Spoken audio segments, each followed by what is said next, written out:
Hey buddies, I'm Matt with Bandit Prospecting. Welcome back. I am back in Colorado, sampling some creeks here. Just hitting the urban areas right now. I'm trying this creek here, seeing how it is. I've taken some sample pans, finding flakes in every single pan. So stick with me. Let's get in the creek and let's find some more gold.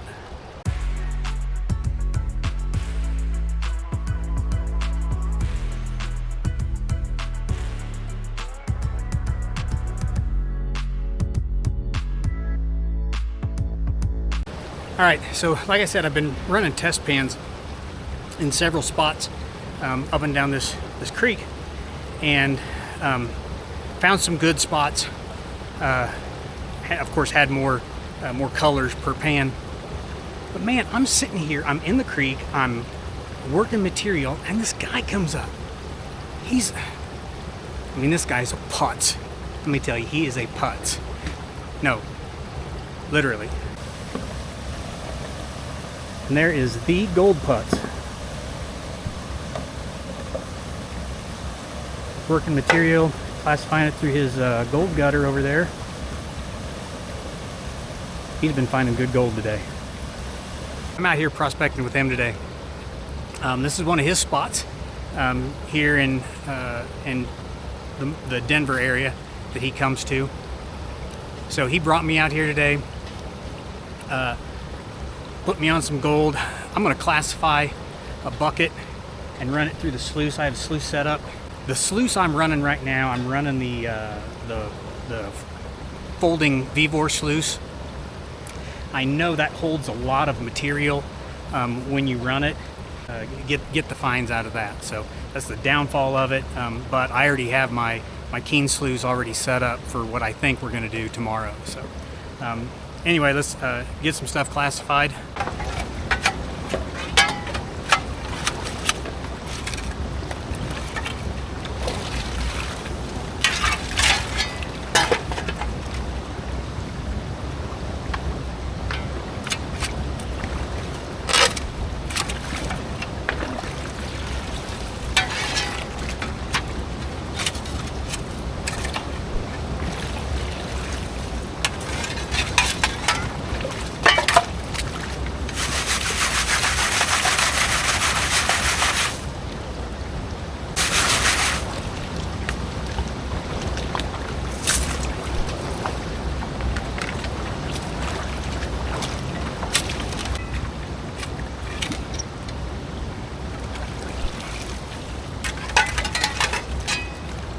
Morgan, when you sampled this, how deep did you go? Usually I just go until I find clay. Okay. When it starts getting sloppy, then I never found much gold in it. So I think it is pretty deep. I think there's deep columns. Well, I was going to say, when I ran that test pan, I didn't find any. Yeah. I didn't go very deep. Yeah. And now I'm going deeper, and I'm finding more, a little better material.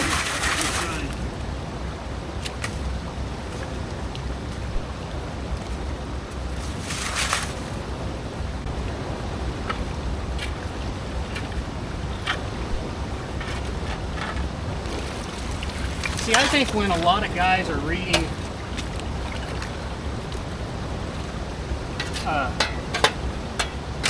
when they're reading a body of water, a creek, to see what's in it, how it's, what could have gone on before them. I think a lot of them don't really think about, like particular trees weren't there 50 years ago. So you might see a tree and say, but what was there 100 years ago? Yeah, it's interesting. These little streams, I think the usual logic of a big river, like, you find the inside bend. Yeah. I don't even think about that. I'm looking for like the best obstruction. Yep. The biggest, baddest obstruction. Usually the biggest rock. What's going to slow it down? What's going to change the current? What's going to, Yeah, I just kind of, there's no, it doesn't have freedom to meander and do all that kind of stuff. It's like a bowling alley. Yeah, it is a shame. You know, the flood control. Back in the 60s and 70s, the flood control, you know, best practices were kind of concreted. You know, turn it into a channel and just like reinforce the hell out of it. We're gonna force where it goes. Yeah. Versus, you know, nowadays they're letting the streams be free. You put a bike trail next to it. It's a little. This is such a good area though. It doesn't matter. It just works anyway. But yeah, I found the better part of this stream actually is where it's more natural up river.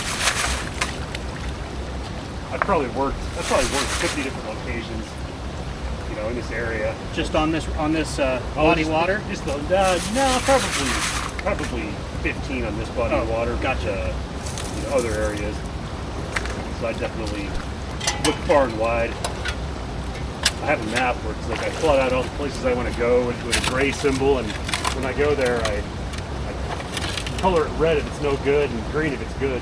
Oh yeah. So it's just fun to look at the map and like watch certain bodies, you know, stretches of water like turn red or turn green. Yeah. And you start to watch it.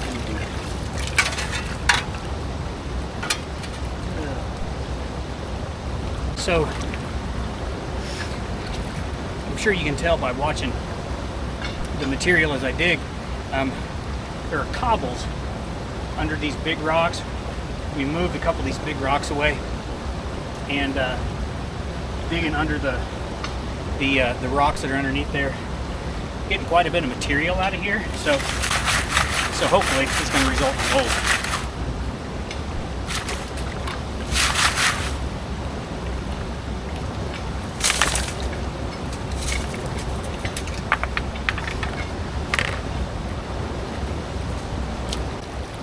Anybody who has one of these sluices knows it is not easy to set up.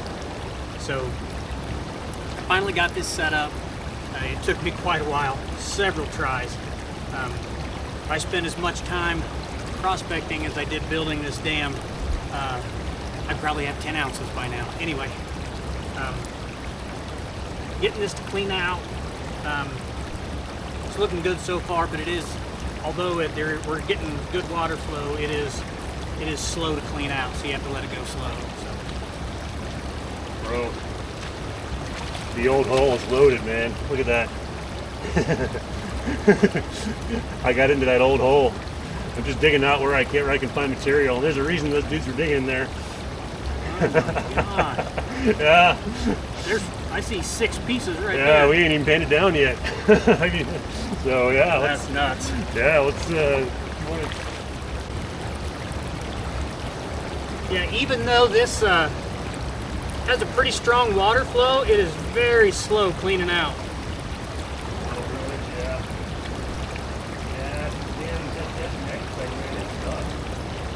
I mean, I'm getting colors hitting the indicator map though. You see them? Of course.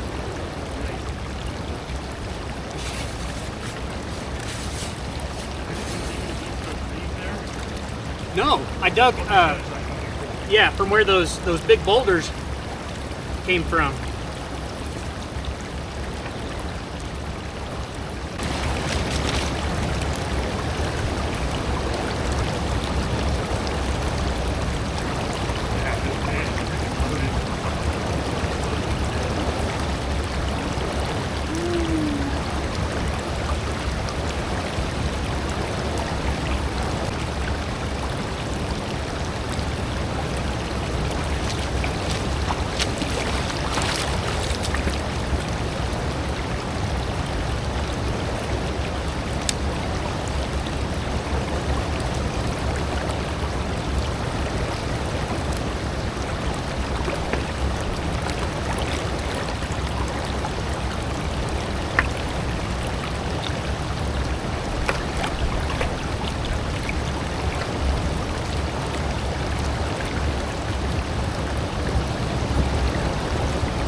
kind of hard to see, but I went ahead and speed panned back the rest of that bucket.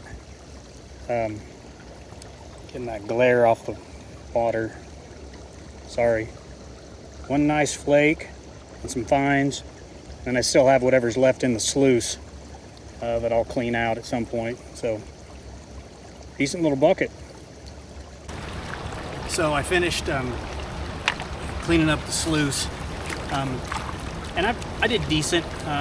Ended up with a total of about 12, about 25 colors total out of that bucket. Couple really nice flakes, but they all went into my bucket. I'm gonna take those home and finish everything out at home. What I'm doing now is I'm cleaning this area out right by the where this tree is.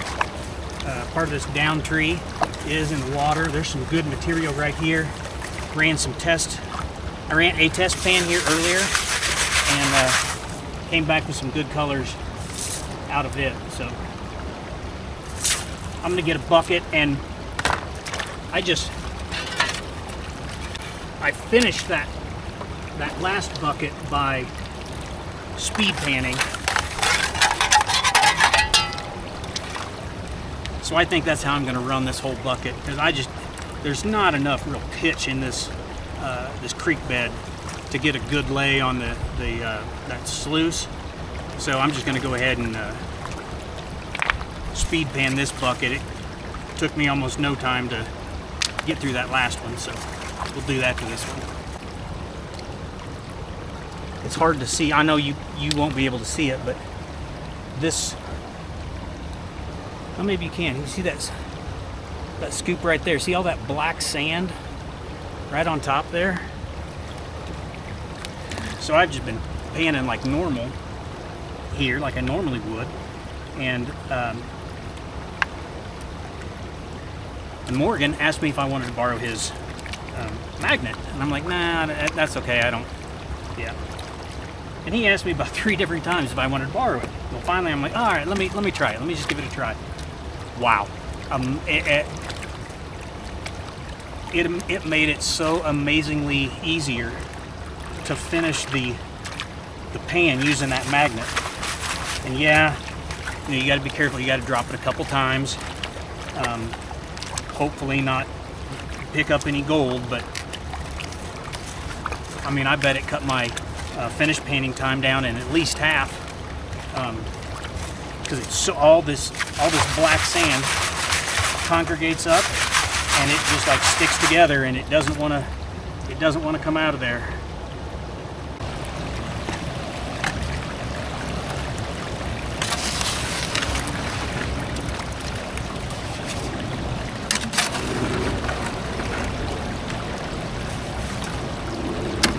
Okay, I've been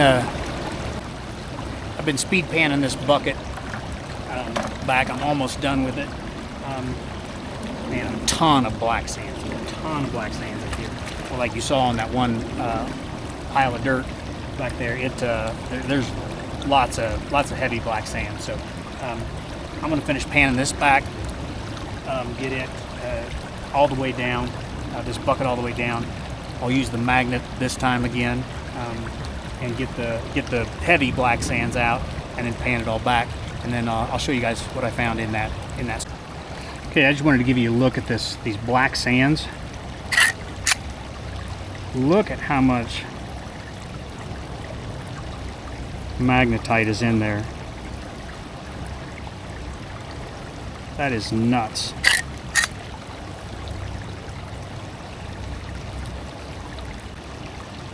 I bet I'll knock this down by at least half. Look at that.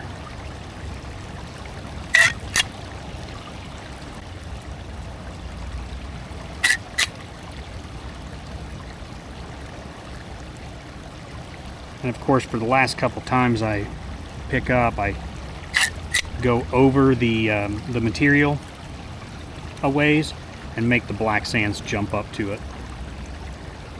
I checked, and I'm not losing anything in the black sands either.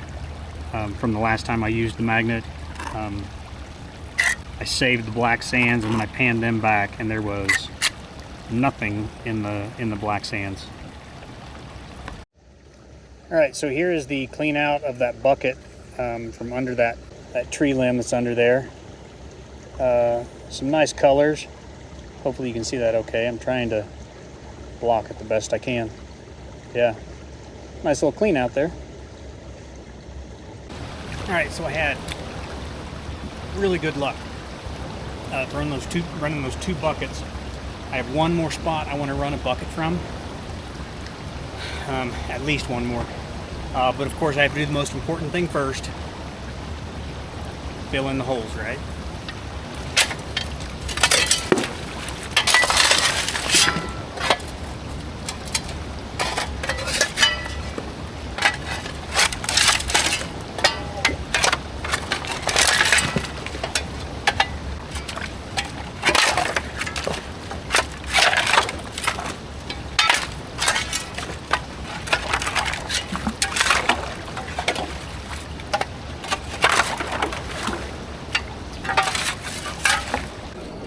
So the next spot I want to get a bucket from is this area right here.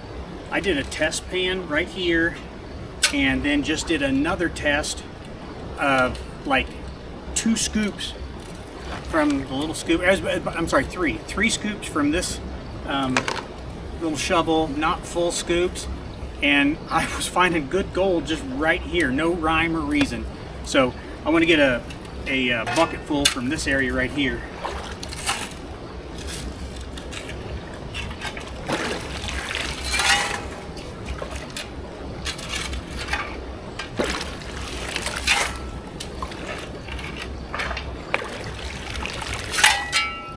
There is a lot of clay in this area. Maybe that's what's hanging on to the gold. All right, let's fill a bucket from here and get it panned back. Okay, I said don't always stop at clay, and this is the reason why. Just because you hit clay doesn't mean there is no gold in there. If you look at this is the clay that I'm getting out of this this bottom here. When you stick the shovel in, you can literally hear it crunch because there is so much stuff all cobbled together. So this is the clay, but yet it comes apart due to all of the rocks and material that's stuck in the clay. So when I started digging here, I was just skimming stuff off the top because there was clay right underneath it. There, that's that. When you hit the clay, sorry, there was a good example. When you hit the clay, that when you open it up, there's nothing in there. Like that's smooth. There's nothing to that. This side, right there, has material on it. In it, you can feel with your fingers that material, the small rocks, crushed up quartz, whatever, in there. That is the stuff that you want to break apart. When you hit clay like that with material in it, break it apart and run it. There's a perfect example right there. I can just feel, you can see all the small rocks and all the material inside there, and it just, as you squeeze it, it just comes apart. There's a pretty big rock that's inside there. You never would have guessed it. Yeah. So don't always stop when you hit clay. Go ahead and break that clay apart. I have a pretty good feeling that this trick right here is going to pay off. All right, buddies, look at this. This is one bucket. This is what I found in one bucket. There's a penny I found earlier for scale. That is just one bucket from breaking up that clay material. You can see I didn't clean it all up. There's still some black sand, but that black sand was giving me fits, and I wasn't gonna just keep working on that, just dump it in the bucket. But amazing. It was dirty, it was muddy, It took a while, but yeah, that's pretty amazing right there. Trapped in the clay. That's gonna put a wrap on day one. That was one bucket, and I am not playing around. I am not joking. This one little area, just by separating the material from the clay, just breaking up the clay, it was muddy. I am filthy. I don't know if you can see my shirt. I got mud all over me, but it was definitely worth it. Wow. The gold putz went home early. He had had enough for the day, so I stayed and I came down to check this spot that I had a good test pan earlier in the day. I so wish I would have spent all day right here. Man, I have no idea how much I could have gotten had I just spent all day working right here. This would definitely be a place where I need to tell him to bring a high banker down so he can work more material. Just the key is to break up that clay. I did go ahead and take, I don't know, shovelful or two. I'm going to take it back with me to give to him, just so he can see the kind of material I was talking about, so that if he comes back down here to hit this spot, he knows exactly where to go. So we're going to take all this stuff home. I have all the concentrates in a bucket. I'm going to take it all home and I'm going to finish it at home. I may do a separate video of just finishing out all of the concentrates that I take home from the different spots from Colorado. So that might be one video I do. I may do just one video of cleaning up the concentrates that I got in Colorado. So anyway, buddies, thanks again for joining me. That was an amazing time. A lot of very little gold for the day, throughout the day, and then, man, an abundance at the end. So, wow, yeah. So, anyway, more adventures for tomorrow. Hope you come back and join me for those. If you haven't already, be sure to smash that like button and subscribe. Leave a comment down below. Tell me how bad you want to come to Colorado and prospect for gold. So, thanks again for joining me, buddies. Be safe and heavy pants.